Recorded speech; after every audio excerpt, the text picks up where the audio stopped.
Guys, स्वागत है आपका मेरे YouTube channel Geeta JNM academy में। तो आज हम पढ़ने वाले हैं कि जो हमारा जो सेकंड थर्ड ईयर में जेएनएम के थर्ड ईयर में जो इम्पोर्टेंट क्वेश्चन आएंगे और जो बहुत ज़्यादा इम्पोर्टेंट है, जो मोस्टली हर साल रिपीटेड में आते हैं, तो आज हम उसको डिटेल में पढ़ेंगे। ठीक है, तो मैं पहले आपको शॉर्ट बता दूंगी कौन कौन से इम्पोर्टेंट टॉपिक आ सकते हैं हमारे एग्जाम में। तो मैं आपको बताती हूँ। ठीक है, तो सबसे पहला जो हमारे जेएनएम थर्ड ईयर का है, जेएनएम थर्ड ईयर के, ठीक है, जो इम्पोर्टेंट क्वेश्चन है,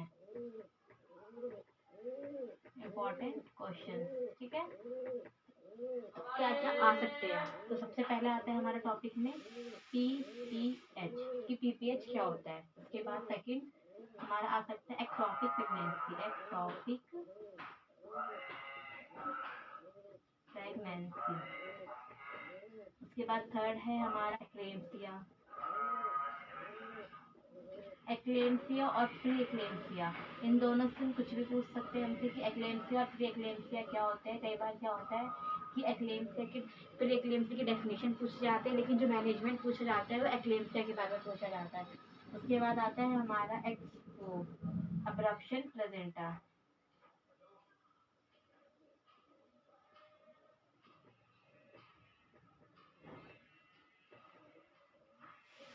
दिया।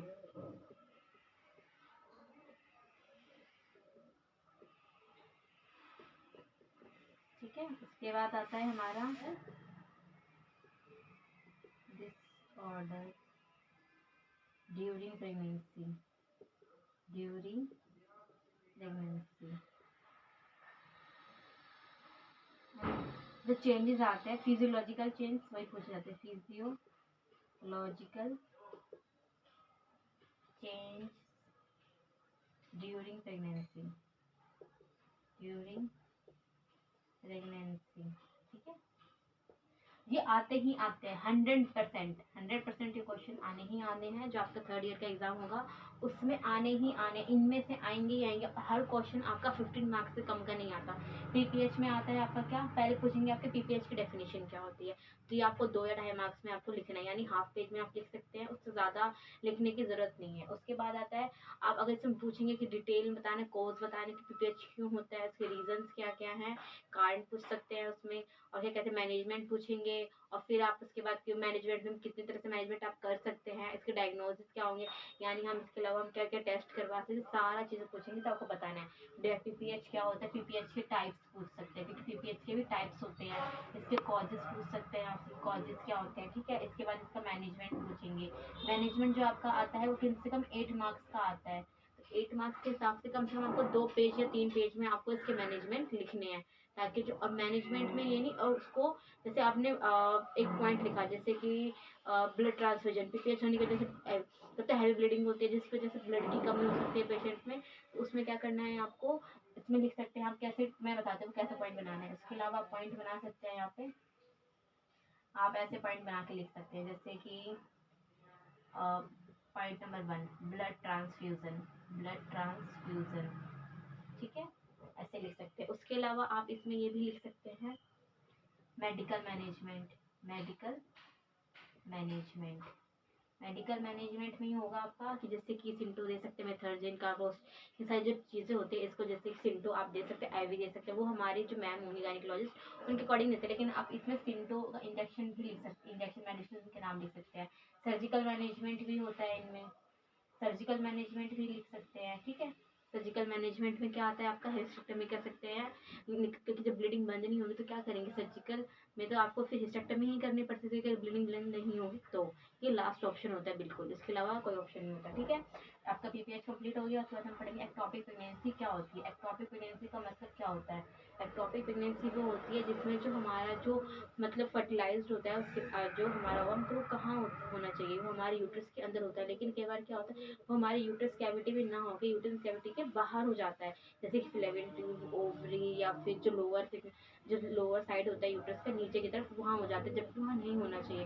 फंडल एरिया में भी कई बार क्या होता है इम्प्लांटेशन होने लग जाता है। तो ये एक्टोपिक प्रेगनेंसी होती है। इसमें भी आपको डेफिनेशन बतानी होगी, कारण बताने होंगे, डायग्नोस बताने होंगे, कॉम्प्लिकेशंस बताने होंगे कि क्या क्या कॉम्प्लिकेशन हो सकते हैं एक्टोपिक प्रेगनेंसी के कारण। उसके बाद आपको मैनेजमेंट बताने होंगे, जैसे इसमें बताइए मैनेजमेंट 8 मार्क्स का आता है जो आपको डिटेल में अच्छे से लिखना है। उसके बाद आता है eclampsia and pre eclampsia. Eclampsia pre eclampsia same ही होता है, बस प्री एक्लेम्सिया में ये होता है कि जो मदर होती है उनका जो बीपी होता है वो इंक्रीज हो जाता है, कम नहीं होता, वो भी ड्यूरिंग प्रेगनेंसी के दौरान नहीं होता है, वैसे नहीं होता है बीपी इंक्रीज, ठीक है। और उसके बाद प्री एक्लेम्सिया एक्लेम्सिया है, वो प्री एक्लेम्सिया की एक स्थिति होती है जिसमें क्या होता है कि पेशेंट का बीपी तो बढ़ा रहता ही है, और जैसे 140/90 हो गया ऐसे, ठीक है, 140/90, लेकिन उसके अलावा पेशेंट क्या होता है कोमा में चली जाती है, मिर्गी आ सकती है पेशेंट को, ठीक है, कुछ भी मतलब हम जिसे कन्वर्जन हम कहते हैं इंग्लिश में, ठीक है, कन्वर्जन।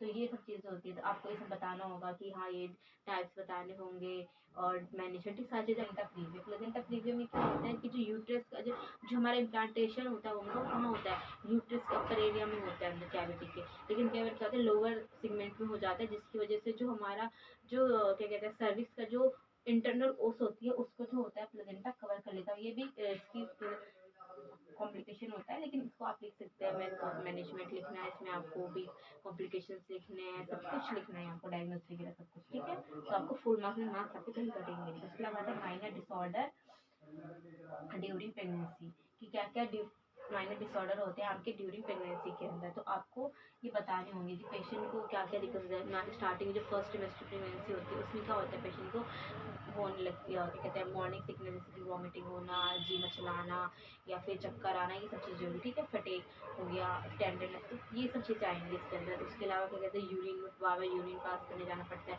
बैक पेन रहता है पेशेंट को, कमर में दर्द रहता है, और बॉडी में क्या बार क्या होता है इन्फ्लामेशन भी किसी किसी पेशेंट को आने लगती है। उसके अलावा थकान सी रहती है पेशेंट को, कॉन्स्टिपेशन रहता है पेशेंट को, चिड़चिड़ापन रहता है, और रेस्पिरेटरी डिसऑर्डर रहता है, जैसे कि सांस रेस्पिरेशन रेट बढ़ जाता है, सांस अप डाउन होते कार, और कई बार क्या होता है पेशेंट का बीपी बढ़ जाता है। इसके बाद फिजियोलॉजिकल चेंज ड्यूरिंग प्रेगनेंसी, क्या क्या फिजियोलॉजिकल चेंज ड्यूरिंग प्रेगनेंसी में आते हैं। जो सबसे पहले चेंजेस आता है हमारा बॉडी में, वो हमारा आता है वेट में चेंजेस आता है, जो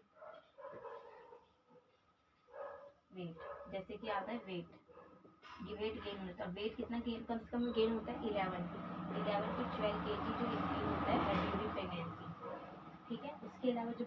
उसके अलावा क्या होता है पेशेंट में चेंज होता है, स्किन में चेंजेस आने लगते हैं, सेकंड आता है स्किन चेंजेस, ठीक है, स्किन चेंजेस आने लगते हैं, पेशेंट की रेस्पिरेटरी सिस्टम में चेंजेस आने लगते हैं, काले चेंजेस आने लगते हैं, डाइजेस्टिव सिस्टम में चेंज आने लगते हैं, बहुत सारी चीज़ों में चेंज, रिप्रोडक्टिव सिस्टम में चेंज आने लगता है पेशेंट की, ठीक है।